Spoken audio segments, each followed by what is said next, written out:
اجمعین کما تحب وترضى بأن تصلی علیہ۔ کل ہم لوگوں نے حضور علیہ الصلوۃ والسلام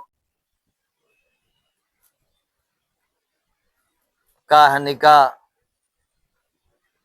حضرت خدیجہ رضی اللہ تعالی عنہا سے ہوا،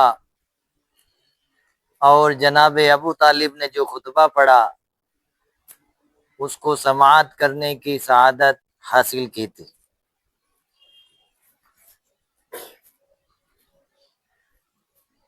اور حضور علیہ الصلوۃ والسلام کی تمام اولاد سوائے حضرت ابراہیم رضی اللہ تعالی عنہ کے،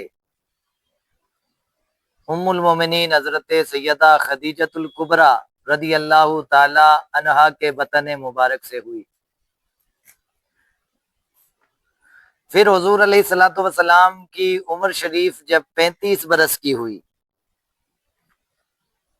اور آپ کی راست بازی اور امانت و دیانت کی بدولت خداوند عالم نے آپ کو اس قدر مقبول خلائق بنا دیا، اور عقل سلیم اور بے مثال دانائی کا ایسا عظیم جوہر عطا فرما دیا کہ کم عمری میں ہی آپ نے عرب کے بڑے بڑے سرداروں کے جھگڑوں کا ایسا لاجواب فیصلہ فرما دیا کہ بڑے بڑے دانشوروں اور سرداروں نے اس فیصلہ کی عظمت کے آگے سر جھکا دیا۔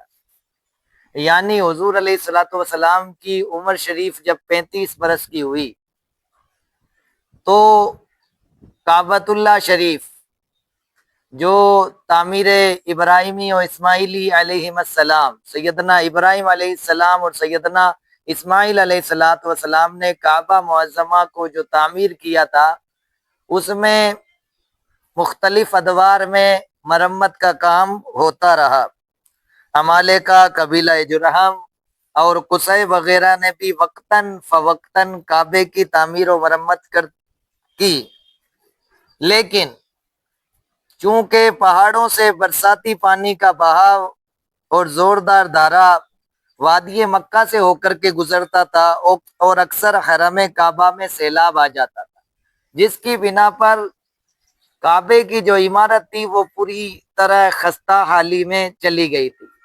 تو اس وقت فیصلہ لیا گیا کہ کعبے کی تعمیر نو کی جائے، اور کعبے کی تعمیر نو کی گئی، سب نے حصہ لیا، حضور علیہ الصلوۃ والسلام نے بھی اس میں حصہ لیا۔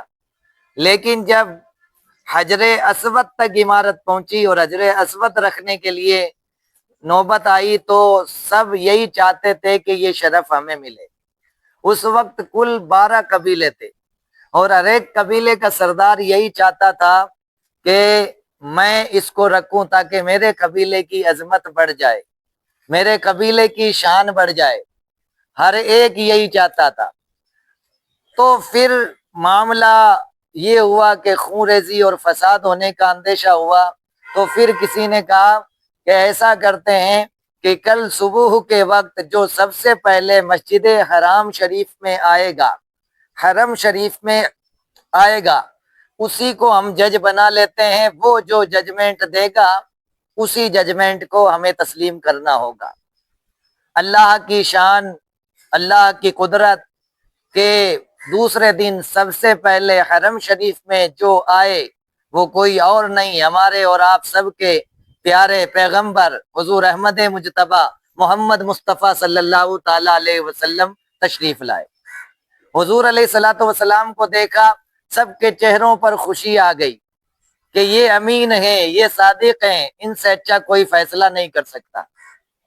حضور علیہ الصلوۃ والسلام نے فیصلہ فرمایا تو ایسا فیصلہ کیا کہ سب جو ہے اس فیصلے کے آگے اپنے آپ کو سب نے تسلیم کر لیا۔